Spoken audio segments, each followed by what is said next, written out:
2.1 आपण फर्स्ट आणि second question solve केलेला आहे. आपण बघितले की रॅशनल नंबरचे जे डेसिमल फॉर्म असतात ते दोन टाईपचे असतात. रॅशनल नंबरचा जो डेसिमल फॉर्म आहे त्याचे दोन टाईप आहेत. कोणते? डेसिमल फॉर्म कोणत्या दोन टाईपचा असू शकतो? दोन पैकी एक टाईपचा असू शकतो. टर्मिनेटिंग टाइप आणि नॉन टर्मिनेटिंग रिकरिंग टाइप. बरं. टर्मिनेटिंग म्हणजे खंडित आणि दुसरा आहे अखंडित. अखंडित आवर्ती. काल क्लासचा अभ्यास होता का? काल नव्हता लेक्चर, परवाच आपला अभ्यास. हो तर आपण बघितलं. Very good. हो टीचर, मी पण केला आहे, फक्त टाकायचं बाकी आहे. पण केलेला आहे. छान. नक्की करता ना? मग टाकायचं ग्रुपवर. फक्त केला आहे मॅम, आणि मी टाकला टाकायचं आहे. विसरलो. नाही टीचर, मी केला पण आणि टाकला पण आहे. Very good. तर आपण काय काय बघितलं की आपण जे रॅशनल नंबर्स आहेत त्याचा आपण डेसिमल फॉर्म मध्ये कन्वर्ट कसं करायचं ते आपण बघितलं. भागाकार करायचा असतो. डिव्हिजन करून आपण त्याला डेसिमल फॉर्म मध्ये आणू शकतो. P/Q फॉर्म मधला रॅशनल नंबर आपण डेसिमल फॉर्म मध्ये आणू शकतो डिव्हिजन करून, भागाकार करून. आणि तो जो डेसिमल फॉर्म आहे तो दोन पैकी एका प्रकारचा असतो. एक तर टर्मिनेटिंग असतो म्हणजे खंडित असतो, म्हणजे भागाकार संपतो पूर्ण, बाकी शून्य येते. आणि दुसरं म्हणजे अखंडित आवर्ती, म्हणजे तो भागाकार संपत नाही पण एखादी संख्या किंवा संख्येचा गट पुन्हा पुन्हा येतो. त्याला आपण नॉन टर्मिनेटिंग रिकरिंग म्हणतो. म्हणजे अखंडित आवर्ती. फक्त अखंडित नाही लिहायचं तर आवर्ती पण लिहायचं. आवर्ती याचा अर्थ एखादी संख्या किंवा संख्येचा गट पुन्हा पुन्हा तिथे आपल्याला मिळतो, त्याला आपण आवर्ती असं म्हणतो. आता आपल्याला शिकायचंय की आपण बघितलं की P/Q फॉर्म मधला डेसिमल फॉर्म मध्ये कसा करायचा. आता उलट करायचं आपल्याला. डेसिमल फॉर्म मधला नंबर आपल्याला P/Q फॉर्म मध्ये करायचंय.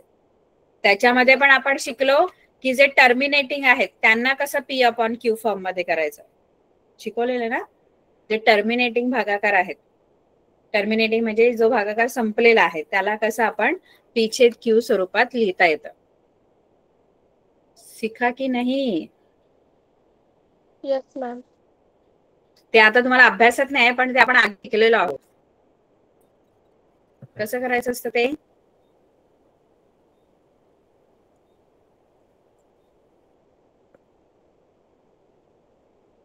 रियल नंबर्स कसं करायचं असतं? म्हणजे आता समजा 3.6 आपल्याला सांगितलं आणि हा नंबर आता टर्मिनेटिंग आहे भागाकार. हे भागाकारावरून आपल्याला 3.6 वरती रेष दिली किंवा डॉट दिला तर हा नॉन टर्मिनेटिंग रिकरिंग आहे. नॉन टर्मिनेटिंग आहे म्हणजे हा संपणार नाही भागाकार. 6 येत जाणार कारण 6 वर रेष दिली आणि 6 रिपीट होत जाणार म्हणून नॉन टर्मिनेटिंग रिकरिंग. आणि नुसतं 3.6 लिहिते मी, 6 वर लाईन नाहीये किंवा डॉट नाहीये, तर हा भागाकार टर्मिनेटिंग आहे म्हणजे संपतो भागाकार, बाकी शून्य आले याच्यामध्ये. मग याचा P/Q फॉर्म कसा करायचा आणि याचा कसा करायचा, दोन्हीसाठी वेगळी पद्धत आहे. कळते का की नाही? डोक्यावरून चाललंय? Yes ma'am. Yes ma'am. तर हा जो टर्मिनेटिंग आहे नुसतं 3.6 लिहिलाय मी आणि त्याला जर P/Q फॉर्म मध्ये लिहायचंय तर ते सोपं आहे.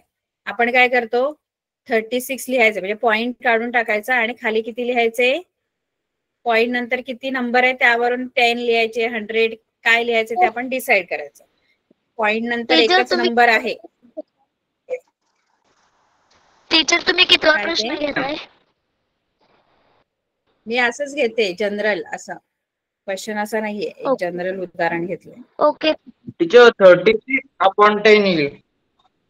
हा 36/10 कारण तो टर्मिनेटिंग आहे तर त्याला आपण P/Q फॉर्म मध्ये लिहिताना टर्मिनेटिंगला P/Q फॉर्म मध्ये लिहिणं सोपं आहे.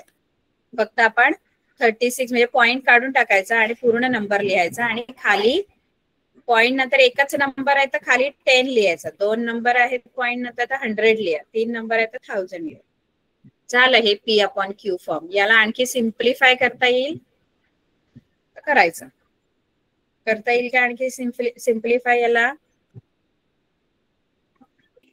नाही त्याला भाग नाही जात का कशाने?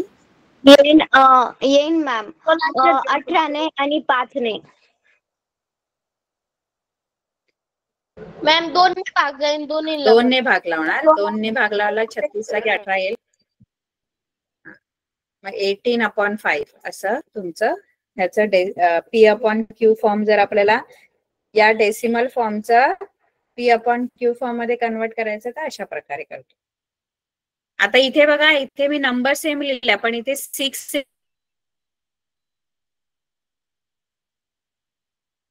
रिकरिंग आहे.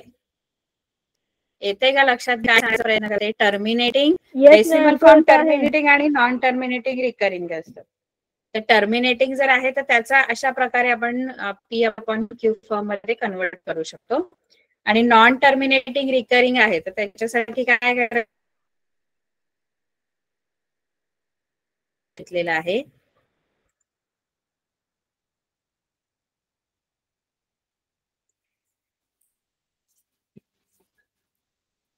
मॅम आवाज ब्रेक होतो. 3.6 रिकरिंगला मला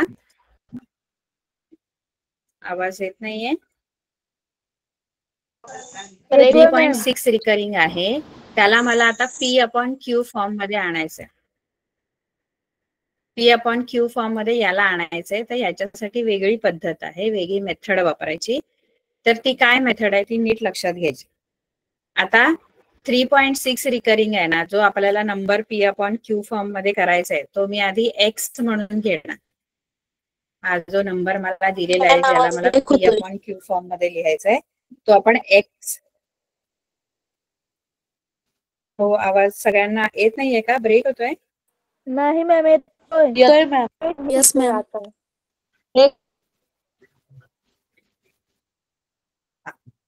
तर आपल्याला जो नंबर गिवन आहे ज्याला आपल्याला P/Q फॉर्म मध्ये कन्वर्ट करायचा आहे तो X आपण कन्सिडर करायचा, X घ्यायचा.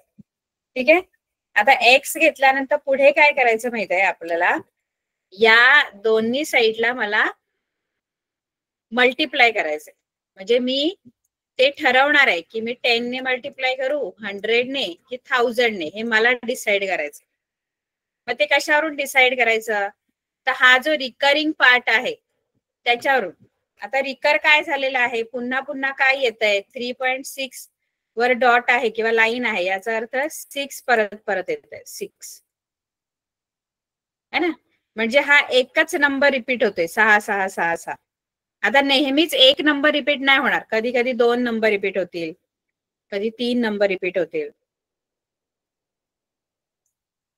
मग त्यानुसार तुम्ही समजा सिंगल नंबर रिपीट होतोय तर 10 ने मल्टिप्लाय करा. 2 नंबर रिपीट होत आहेत तर 100 ने करा. 3 नंबर रिपीट होत आहेत ते एक उदाहरण आपण बघूया कसं आहे ते. आता सध्या इथे किती डिजिट्स रिपीट होत आहेत, किती नंबर्स रिपीट होत आहेत? 1 एकच 6 एकच 6. कधी कधी समजा मी तुम्हाला असं दिलं ना 5.47 रिकरिंग, 47 वर लाईन आहे, 47 वर लाईन आहे, याचा अर्थ काय आहे की 4747 रिपीट होत आहेत. 2 डिजिट रिपीट होत आहेत. हा, मग इथे काय करायचं? इथे तुम्ही 100 ने मल्टिप्लाय करणार, कारण इथे 2 डिजिट्स रिपीट होत आहेत. जर 1 डिजिट रिपीट होत आहे तर 10 ने करा, 2 डिजिट्स रिपीट होत आहेत तर 100 ने करा, 3 रिपीट होत आहेत तर 1000 ने करा. तर मी इथे काय करेन? मल्टिप्लाय करेन दोन्ही साईडला. कितीने मल्टिप्लाय करेन मी दोन्ही बाजूला?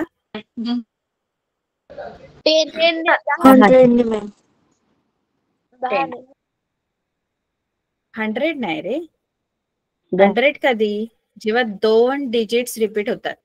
इथे तर सिंगल डिजिट हा 6च रिपीट झालाय. असं आहे ना, 6 वर लाईन आहे, 6 वर लाईन म्हणजे 666 हा रिपीट होतोय. म्हणजे हा एकच डिजिट आहे तो रिपीट होतोय. 10 ने मल्टिप्लाय करणार. आता इथे दोन्ही साईडला 10 ने मल्टिप्लाय करणार. ह्याला मी 1 नंबर देते, इक्वेशन 1. आणि आता मी या इक्वेशन 1 ला दोन्ही साईडला मी 10 ने मल्टिप्लाय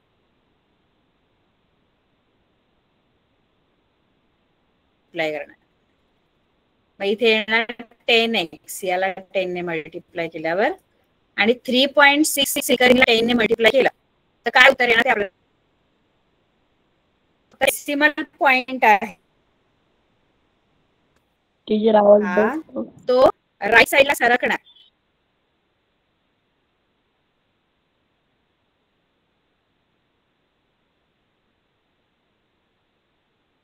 टीचर माइक बंद आहे.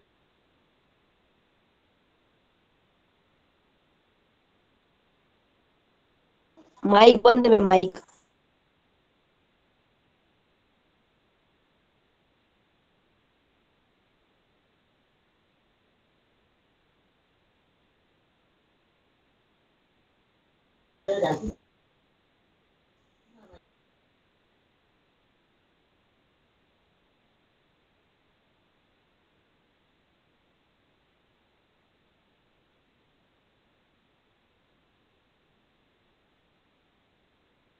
टीचर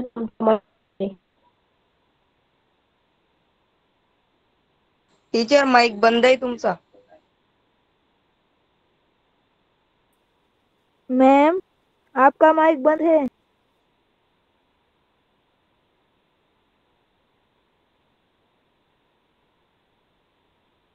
मैडम हेडफोन कनेक्ट करताय वाटतं.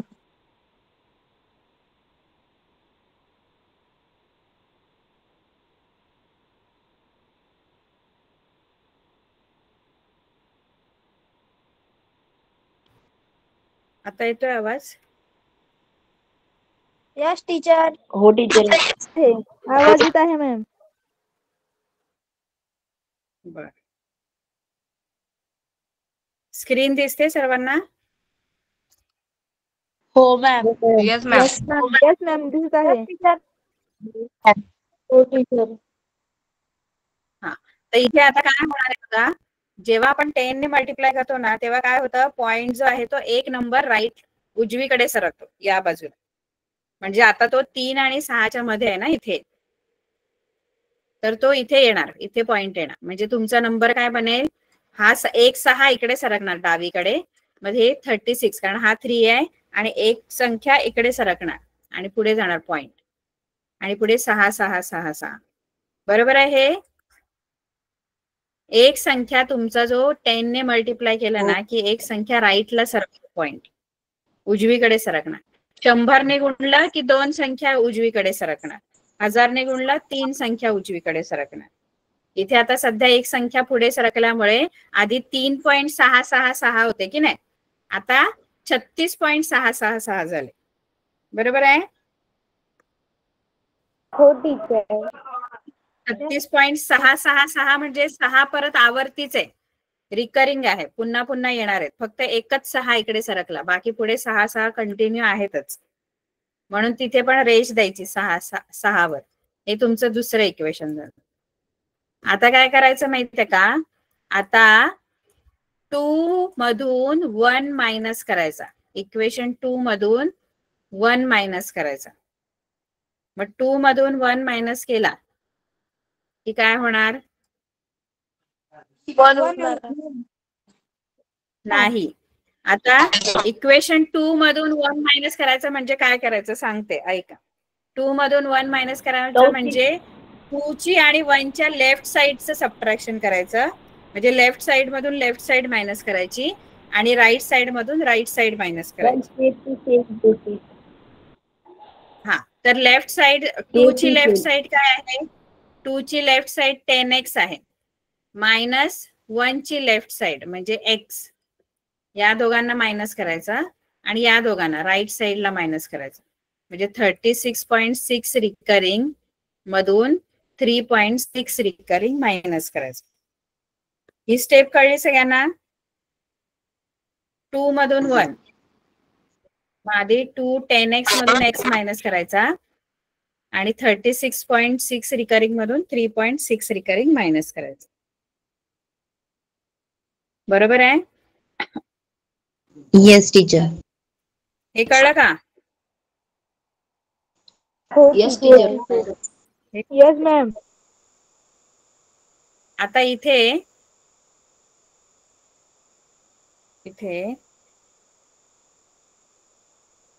10x मायनस x किती होणार? 9x. 10x 9x. हा 9x.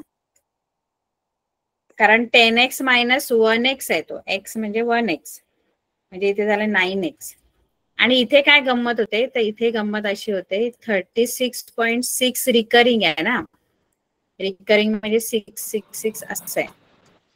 आणि त्याच्यातून मी 3.6 रिकरिंग, पॉइंटच्या खाली पॉइंट लिहायचा असतो सबट्रॅक्शन ऍडिशन मध्ये, पॉइंट आला पाहिजे बरोबर. इथे पॉइंटच्या खाली पॉइंट, हा 3 जो आहे तो इथं येणार 6च्या खाली, आणि पुढे 6 रिकरिंग आहे ना, ते म्हणजे पुढे 6 आहे, 6 आहे, पुढे आहे डॅश डॅश, सगळीकडे 6 आहे. हे काय केलं कळलं? हे आहे 36.6 रिकरिंग हा नंबर, आणि मायनस 3.6 रिकरिंग. रिकरिंगचा जो पार्ट आहे ना तो निघून जातो इथे, कारण रिकरिंग मध्ये 6 मधून 6 गेले, 6 मधून 6 गेले, 0 घालवायचे म्हणजे ते 0 येणार उत्तर.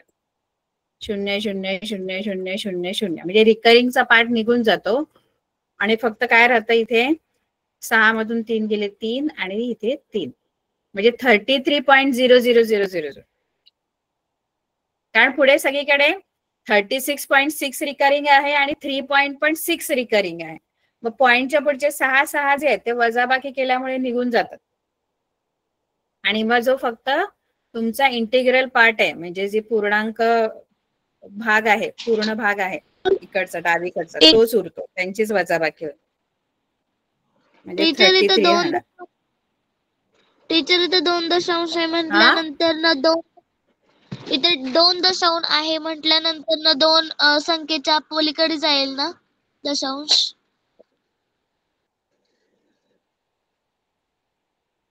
कुठल्या नाही, कुठे 2 संख्या आहेत, एकच तर 6च तर रिपीट होते. तिथे कसं आहे मॅडम, एकच संख्या 36.666 आणि खाली आहे 3.666.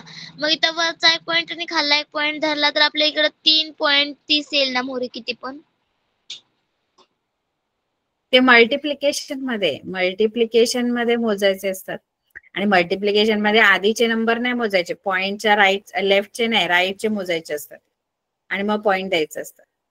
पण हे ऍडिशन सबट्रॅक्शन मध्ये तसं नाही करायचं. ऍडिशन सबट्रॅक्शन मध्ये लिहिताना संख्या पॉइंटच्या खाली पॉइंट यायला पाहिजे, मग उत्तरात पण तिथेच पॉइंट लिहितो आपण, मोजून बिजून नंतर काय नाही लिहायचं असतं ऍडिशन सबट्रॅक्शन मध्ये, ते मल्टिप्लिकेशन मध्ये. म्हणजे सांगते तुम्हाला, कन्फ्युजन नका हो. आता समजा तुम्हाला सांगितलं की 3.6 है ना, आणि 1.3 याला ऍड करा आणि मल्टिप्लाय करा, तर ऍड करताना बरोबर त्याचा पॉइंट आणि दोन्ही संख्यांचे पॉइंट एकाखाली एक आले पाहिजे, असं ऍडिशन होतं. मल्टिप्लिकेशन मध्ये असं काय नेसेसरी नाही. मल्टिप्लिकेशन मध्ये आधी आपण मल्टिप्लिकेशन करून घेतो, जसं हा 13चा टेबल मी बोलली, 13 6 चा किती होतात,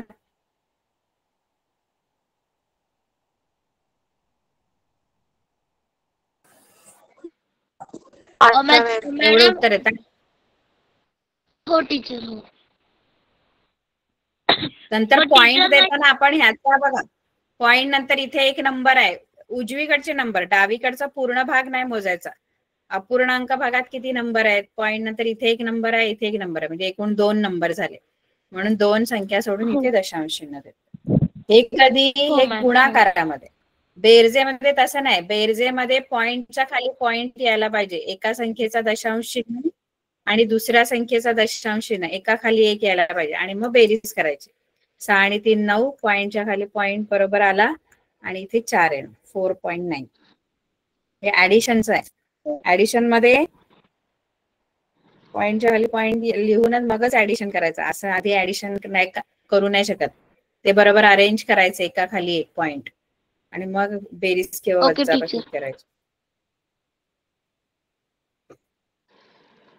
कळलं का? हो टीचर. मग इथे काय होणार, जो रिकरिंग पार्ट आहे, जो रिपीट झालेला पार्ट आहे तो 0 0 येणार, कारण इकडे पण 6 6 परत येतात, इथे पण. मग 6 मधून 6 रिकरिंग वजा केले तर 0 उरणार, आणि 36 मधून 3 गेले 33. आता हा एक्स इथेच ठेवणार, हा 9 जो आहे तो तिकडे जाऊन काय होणार, भागिले होणार. मग ही तुमची एक्स जी आहे ती आधी आपण डेसिमल फॉर्म मध्ये लिहिली होती. एक्स ही बघा, ही आपली एक्स होती जी डेसिमल फॉर्म मध्ये होती. 3.6 रिकरिंग ही डेसिमल फॉर्म मध्ये होती, आणि आता तोच एक्स मी कोणत्या टाइप मध्ये लिहिलाय, तोच एक्स मी आता P/Q फॉर्म मध्ये लिहिलाय, जो आहे 33.9. कळलं? Yes ma'am. आणखी पाहिजे Yes, तर ma'am. दोन आपण Yes, घेऊ, ma'am. आणि हो मॅम. हो दोन मॅम. एक्झाम्पल आपण घेऊ. आणखी 2 एक्झाम्पल पाहिजे तर घेऊया.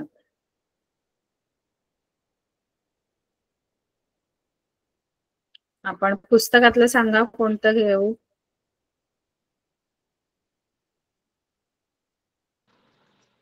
थर्ड टीचर वाला. आम्हाला सर्व कोणतं पण घ्या teacher ma'am. Ma'am 4 number. Teacher आम्हाला काय ते? टीचर काय मला काय? हे सर्व तिथे 5वा घ्या ना. हा 5वा टीचर घेते. दुसरा तिसरा चौथ्यामध्ये कोणता घेऊ? दुसरा तिसरा चौथ्या 5वा घेते. टीचर मला हे येतं. येतं? कोणतं घेऊ बोला लोकांना. चौथं. Teacher 4th. मॅम 4th घ्या. बर, आता आपला जो नंबर मला दिलेला आहे तो मी एक्स घेते. 15.89 रिकरिंग, असंच आहे ना? हो teacher. Yes ma'am. Yes, teacher. 15.8 recurring. आता 8-9 रिकर झालेत. 8-9 रिकर झालेत म्हणजे 8-9 असे रिपीट झालेले. पुढे खूप वेळ आलेत 8-9 है ना, असं याचा अर्थ होतो. तर आता मी या दोन्ही बाजूला मी मल्टिप्लाय करणार आहे. मी काय सांगितलं, मल्टिप्लाय करताना आपण ठरवायचं की कशाने मल्टिप्लाय करायचे, म्हणजे किती डिजिट्स रिपीट झालेले त्याच्यावरून 10ने 100ने 1000ने हे आपण ठरवायचं. मग इथे किती डिजिट्स रिपीट झालेले आहेत? हा 89. 2 टीचर. हा, म्हणजे 2 डिजिट रिपीट झालेत ना. 2 डिजिट रिपीट झालेत तर मी कितीने मल्टिप्लाय करणार दोन्ही साइडला? 100. 100 मॅम. 100 ने इथे x मल्टिप्लाय केल्यानंतर 100x होणार, आणि इकडे 100 ने मल्टिप्लाय केलं ना तर एक जो 8-9 चा ग्रुप आहे, 8-9 आहे ना, मग हा जो पॉइंट आहे तो 2 संख्या पुढे सरकेल. म्हणजे हा जो एक जो 8-9 आणि तो पॉइंट पुढे उडी मारेल, इथून इथं येईल, म्हणून तुमचा नंबर बनेल 15, 8, 9 आणि मग पॉइंट येईल. आणि पुढे 8, 9, 8, 9 आहेतच खूप वेळा. म्हणजे तुम्हाला काय मिळेल? 15, 8, 9.89 रिकरिंग. बरोबर आहे? Yes, teacher. Yes ma'am. 2 संख्या पुढे सरकणार आता, म्हणजे जो 89चा ग्रुप आहे ना एक, तो इकडे येईल लेफ्ट साइडला, आणि तिकडे मग 8, 9, 8, 9 आहेतच पुढे. रिकरिंग आहे बोलल्यावर ते खूप वेळ आहेत पुढे. मग इथे 100 ने मल्टिप्लाय केल्यानंतर मला ह्याचं उत्तर काय आलं? 15,809.89 रिकरिंग. 1589.89 रिकरिंग. हे तुमचं पहिलं विधान आहे, आणि हे जे आहे ते दुसरं. मॅम आता स्क्रीन काय दिसत करायचं नाही. पुढे? नाही, आता स्क्रीन पण नाही दिसत. खरं? दिसतंय मॅम. मॅम आता दिसत आहे. टीचर. स्क्रीन. नेट प्रॉब्लेम असेल. आता इथे आपण काय करायचं? पुढची स्टेप काय आहे? हे झाल्यानंतर पुढे काय करायचं? मॅम मायनस करायचं. हा. वन. दोन मधून एक वजा करायचं. दोन मधून एक. पहिला मायनस करायचा. हा म्हणजे 100x मधून डाव्या बाजूची वजाबाकी 100x minus x. Ma'am 100x मधून मायनस एक्स करायचं. Minus x. हो टीचर. आणि 1589.89 रिकरिंग मधून 15.89 रिकरिंग मायनस करायचं. बरोबर. आता 8989 चा जो हा रिकरिंग पार्ट आहे ना हा 0 बनेल, कारण 89 मधून 89 गेले तर 0 0च येणार. मग आपल्याला फक्त काय वजाबाकी करायची आहे, 1589.89 रिकरिंग आहे ना, आणि पॉइंटच्या खाली पॉइंट आलं पाहिजे बरोबर. मग 89 रिकरिंग, इथे 5 येणार, इथं 1 येणार, असं मांडायचं. कारण 15.89 आहे, त्यामुळे 5 या 9च्या खाली आणि 1 8च्या खाली येणार, आणि यांचं सबट्रॅक्शन. तर इथे पूर्ण 0 0च येणार. 89 मधून 89 रिकरिंग गेलं, हे 4 हे 7 1 5 15 आणि इकडे किती येतील, 100x मायनस एक्स किती, 99 मॅम 99 मॅम. 1574 आहे. आता 99 तिकडे न्यायचे, ते डिवाइड होणार 1574 अपॉन 99. भाग जातो का दोघांना, कशाने, 3 ने जातो का, 99 ला तर 3 ने जातो. वरच्याला 3 ची टेस्ट वापरायची, 5 7 12 4 नाही का, 17 येतो. नाही जात मॅम. मग हा तुमचा P अपॉन Q फॉर्म आहे, तुमचा डेसिमल फॉर्मचा. कळलं टीचर? तुम्ही तुमच्या हाताने द्या ना, आम्ही सोडतो ना. मी देऊ सोडवाल? Yes ma'am. आणि मी ते क्लास ठीक आहे, मी देते, ते तुम्ही सोडवा. सोडवतो. पुस्तकातले टीचर पण आम्ही सोडवायचे. सोडवतो. काय? हो टीचर.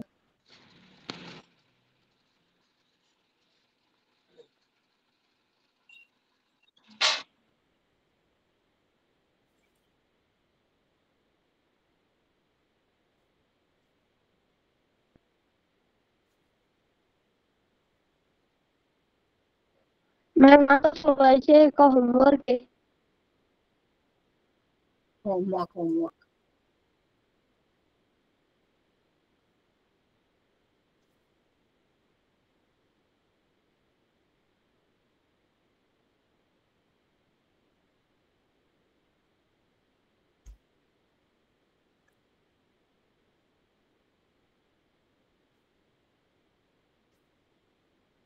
ह्याची जेवढी प्रॅक्टिस करताय. मॅम तुमचा आवाज convert decimal form into P upon Q form, असा क्वेश्चन.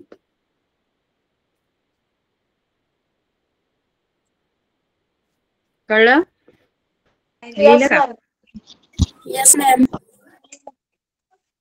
हो टीचर. बरं.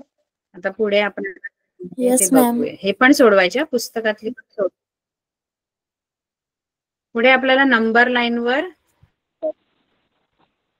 इरॅशनल नंबर्स दाखवायचे आहेत. आपण गेल्या वर्षी 8वीला पण शिकलोय मॅडम. हो टीचर. येस मॅम, शिकलो आहोत. Yes ma'am.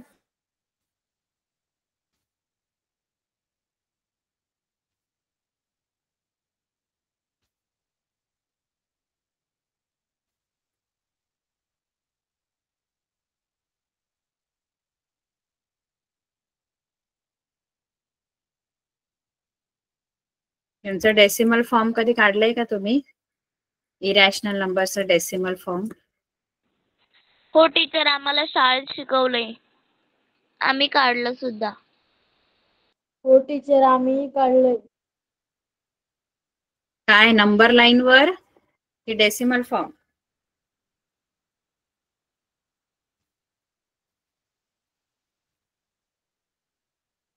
नंबर लाईन वर तुम्हाला √2 काढता येतात. √2, √5, हो √3. टीचर.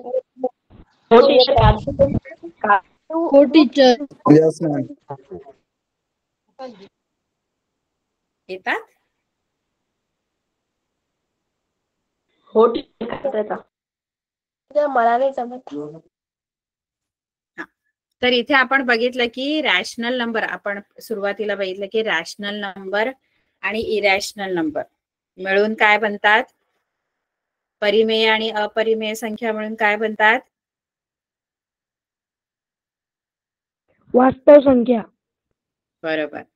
रियल नंबर्सचा सेट बनतो, जो सगळ्यात मोठा सेट आहे, ज्याच्यामध्ये सगळ्या परिमेय आणि अपरिमेय, परिमेय संख्यांचा गट पूर्ण वेगळा, अपरिमेय हे दोन्ही पण विभक्त संच आहेत, डिसजॉईंट सेट आहेत. रॅशनल आणि इरॅशनल याच्यात एकही नंबर कॉमन नाही, दोन्ही नंबर वेगवेगळे आहेत, पूर्ण सेट वेगळे आहेत. त्यांचा आपण इंटरसेक्शन जो आहे तो एमटी आहे. कोणाचा इंटरसेक्शन एमटी आहे? रॅशनल आणि इरॅशनल नंबर सेट आहेत ना, परिमेय आणि अपरिमेय संख्या यांच्यात एकही संख्या सामायिक नाही, म्हणजे अशी कोणतीच संख्या नाही जी परिमेय संख्यांमध्ये पण येते आणि अपरिमेय संख्यांमध्ये पण येते, नाहीये. पूर्णपणे वेगळे संच, विभक्त संच आहेत ते, डिसजॉईंट सेट. कोणते? तुम्हाला आकृती पण काढून दाखवलेली ना मी, ते सर्कल सर्कल मध्ये. Yes ma'am. Yes ma'am. काढून. Yes teacher.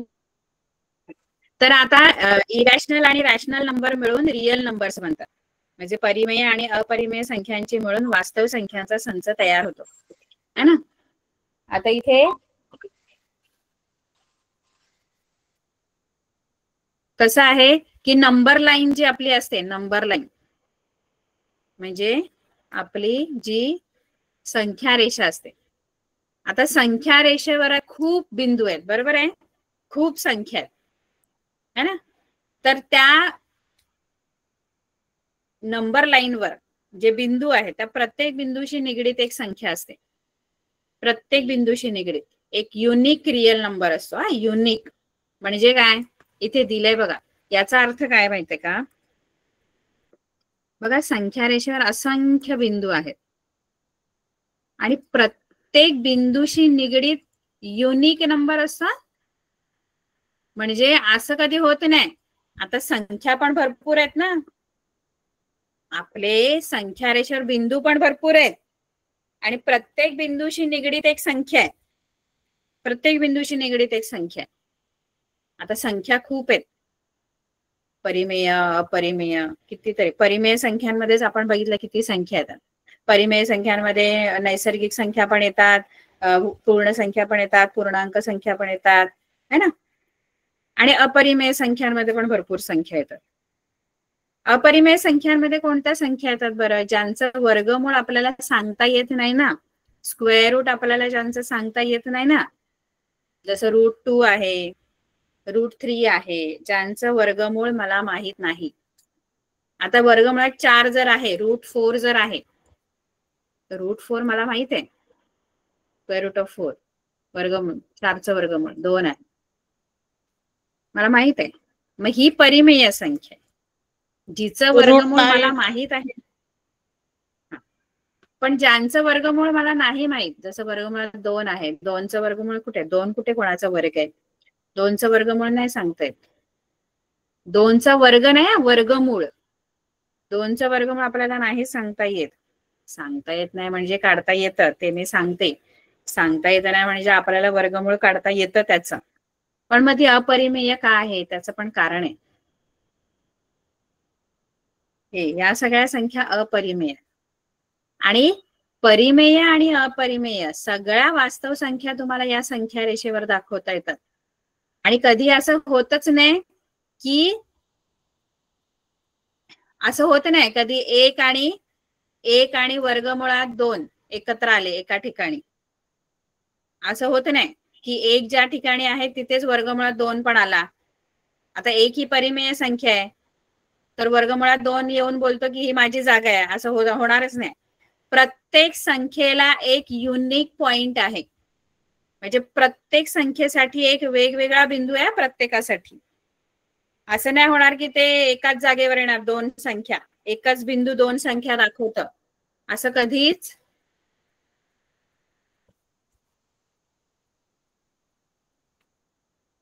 कुठे गेले मुलं? माझा आवाज येतोय? Yes ma'am. असं कधीच येस होत मॅम, येतोय तुमचा की आवाज. संख्या रेषेवर एका हो, बिंदू टीचर. हा असं कधीच होत नाही की संख्या रेषेवर एका बिंदूने दोन संख्या दाखवल्या, असं कधीच होत नाही.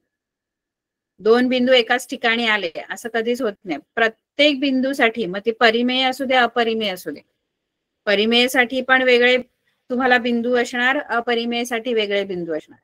युनिक प्लेस आहे प्रत्येकासाठी, युनिक पॉइंट आहे प्रत्येक नंबरसाठी, मग ती आयदर तुमची रॅशनल असू दे किंवा इरॅशनल नंबर असू दे. नाही कळलं मी काय बोलली? कळलं मॅम. प्रत्येकासाठी एक बिंदू दिलाय, असं नाही होणार एकच जागा, एकच घरामध्ये दोन संख्या घुसल्या किंवा एकाच बिंदूजवळ दोन संख्या आल्या, असं नाही कधी होणार. प्रत्येकासाठी वेगवेगळा बिंदू आहे. आता एवढ्या संख्या आहेत तरी सुद्धा असं कधी एका जागेवर दोन संख्या कधीही येत नाही, एवढं लक्षात ठेवायचं. आता या सगळ्या अपरिमेय संख्यांना पण वेगळी जागा आहे आपल्या नंबर लाईनवर. इथे वर्गमुळात 2 असणार, वर्गमुळात 3 असणार, है ना, इथे वर्गमुळात 5 असणार. प्रत्येक परिमेय आणि अपरिमेय संख्येला वेगळी वेगळी जागा आहे. आता आणखी अशा फ्रॅक्शन रॅशनल नंबर पण कितीतरी आहेत ना, 5/2, 3/7 असे पण नंबर आहेत, ते पण याच्यावर आहेत. पण हे पण ह्यांच्या बरोबर एका जागेवर नाही येणार, त्यांची पण वेगळी वेगळी जागा आहे. आपली नैसर्गिक संख्या, पूर्णांक संख्या, त्यानंतर सगळ्या परिमेय संख्या, त्यानंतर अपरिमेय संख्या, सगळ्यांसाठी वेगळा वेगळा बिंदू दिलेला आहे संख्या रेषेवर. समजा every point on a number line is associated with a unique real number. प्रत्येक पॉइंट जो आहे नंबर लाईनचा त्याच्याशी एक युनिक रियल नंबर असोसिएट आहे. रियल नंबर म्हणजे तो काही असू शकतो, तो रॅशनल असू शकतो किंवा इरॅशनल असू शकतो, पण युनिक आहे. युनिक म्हणजे एकच, प्रत्येक पॉइंटशी रिलेटेड असोसिएट एकच युनिक नंबर आहे, रियल नंबर आहे. मग तो काही असू शकतो, तो नॅचरल नंबर असू शकतो, तो इंटिजर असू शकतो, तो रॅशनल नंबर असू शकतो, इरॅशनल असू शकतो. रियल नंबर बोलल्यावर सगळे नंबर त्याच्यात येतात, कारण रियल नंबर म्हणजे सगळ्या नंबरचा एकूण सेट आहे. अरे मी काय बडबडते कळतं का नाही? मीच बडबडते. कळत हो आहे टीचर. मॅम. कळतंय. तर I आता got इथे it. Very good. Decimal form कसा असतो? जसं आपण आता डेसिमल फॉर्म काढले की नाही, आपण रॅशनल नंबरचे डेसिमल फॉर्म काढले की नाही. रॅशनल नंबरचे जे डेसिमल फॉर्म असतात ते आयदर टर्मिनेटिंग असतात किंवा नॉन टर्मिनेटिंग रिकरिंग असतात, बरोबर आहे? हो टीचर. येस. हो टीचर. हो टीचर. आता मी तुम्हाला त्या दिवशी सांगितलं होतं की ऍक्च्युअल मध्ये डेसिमल फॉर्म हे 3 प्रकारचे असतात. 3 प्रकारचे डेसिमल फॉर्म असतात. एक आहे टर्मिनेटिंग, दुसरा आहे नॉन टर्मिनेटिंग रिकरिंग, आणि तिसरा आहे नॉन टर्मिनेटिंग नॉन रिकरिंग.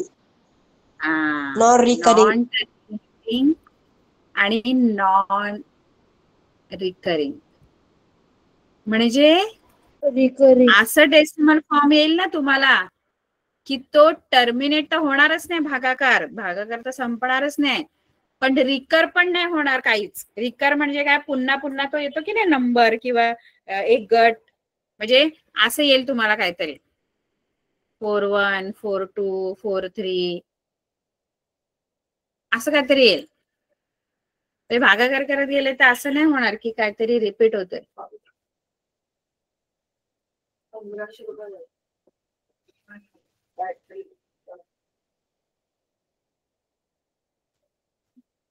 म्हणजे इथे काय झालंय बघा, इथे 4-1 आला, पण पुढे 4-1 नाही आला, किंवा 4-4-4-4 पण नाही आला, 4-1-4-1-4-1 पण नाही आला. प्रत्येक वेळेला वेगळा वेगळा गट येणार, कुठलाच नंबर रिकर नाही होत. कळते का?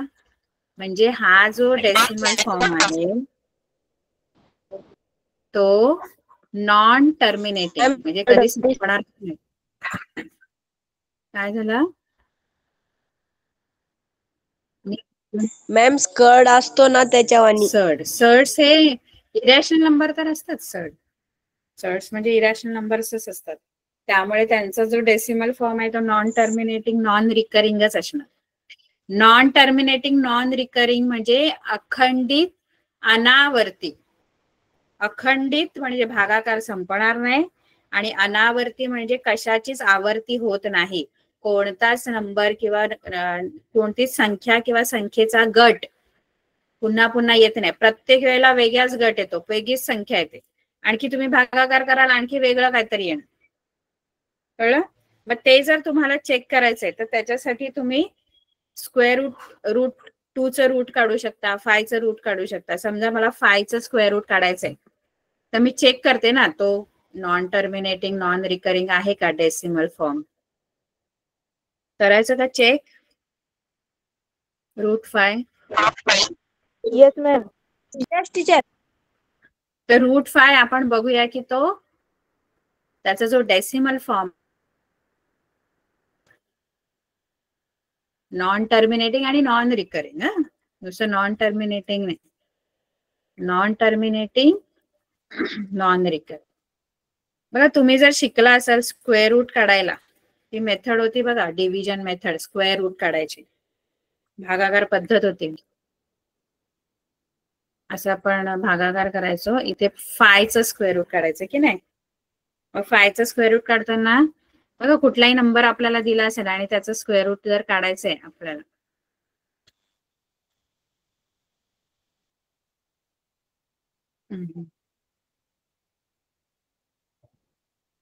तर आपण काय करतो, इथून असे गट करतो डावीकडून 2-2 संख्यांचा. आठवते का तुम्हाला? होतं का? हो मॅम. हा, तर इथं तर एक संख्या आहे, त्यामुळे हिचा एक गट बनेल, आणि याच्या पुढे काही नाहीये. मग मी पॉइंट देऊन तिथे 0-0 असे घेऊन 2-2 झिरोचा गट करते, कारण 2-2 संख्यांचे गट खाली घ्यायचे असतात आपल्याला. मग इथे मी काय करेन, आधी आपण कसं भागाकार करायचा असतो. आता पहिला 5 आहे, तर 5 मधून मायनस होणारा स्क्वेअर नंबर कोणता आहे, कोणाचा स्क्वेअर आहे जो 5 मधून मायनस होतो. कोणाचा स्क्वेअर आहे जो 5 मधून मायनस होतो?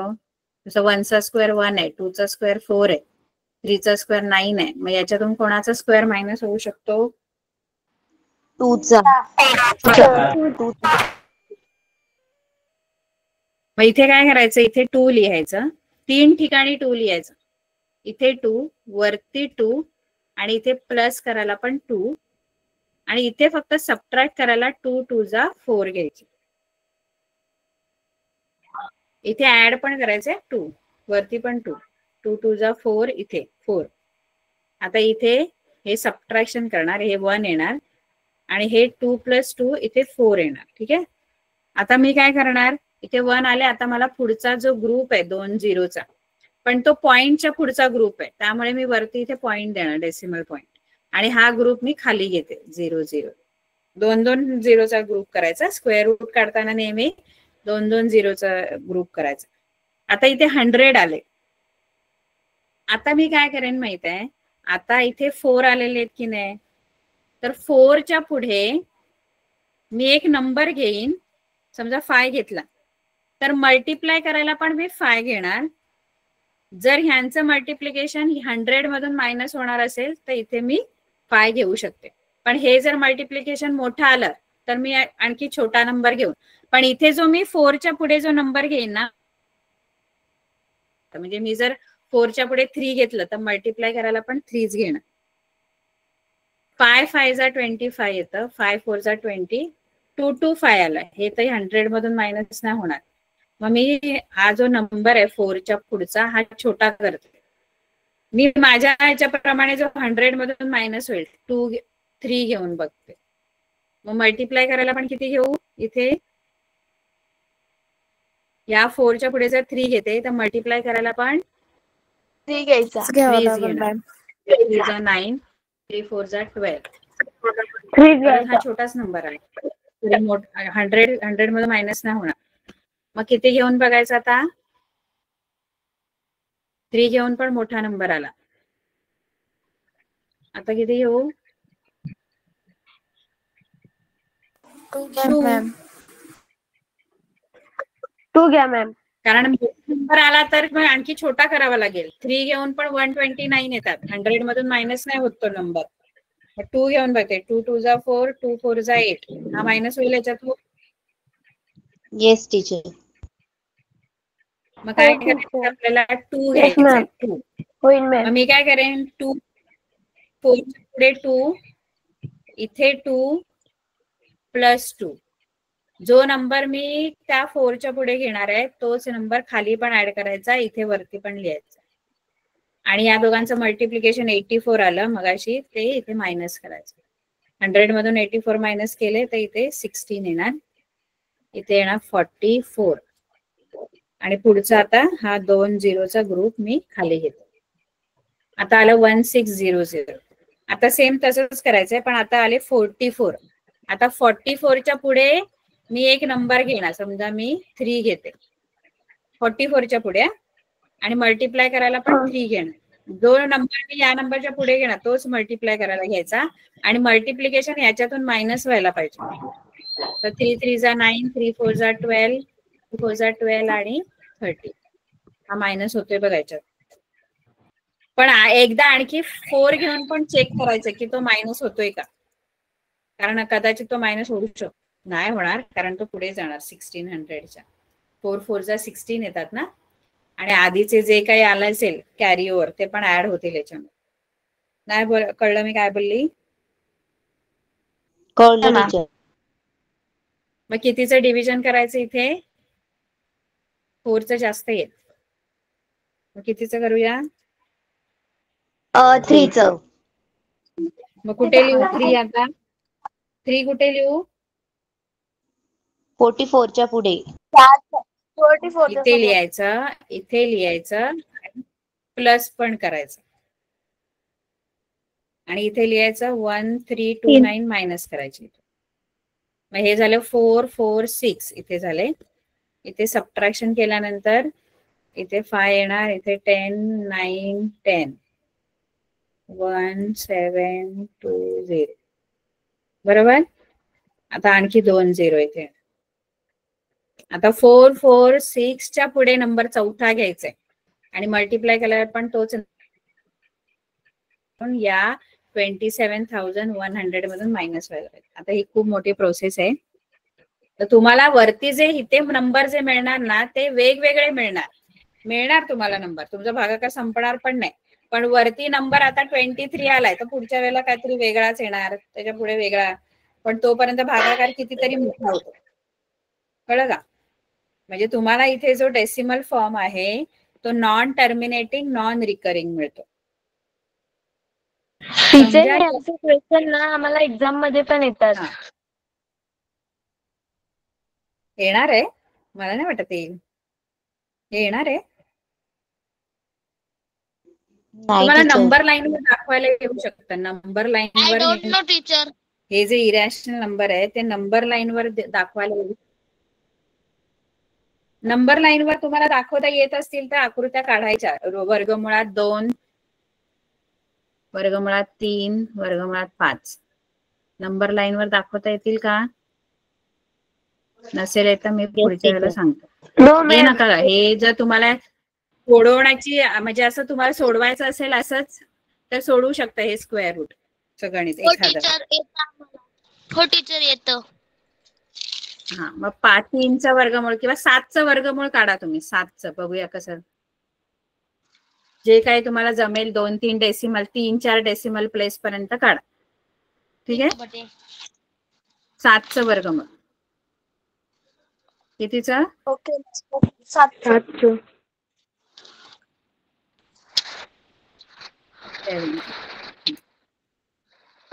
Okay ma'am. आपली वेळ संपलेली आहे. पुढचा येस मॅम. थँक्यू. अभ्यास करायचा जो दिला मी मगाशी आणि आता वर्गमुळात 7 जे आहे ते दाखवायचं. हो teacher. Bye ma'am. Thank you. Ma'am परत एकदा सांगाल का? Bye ma'am.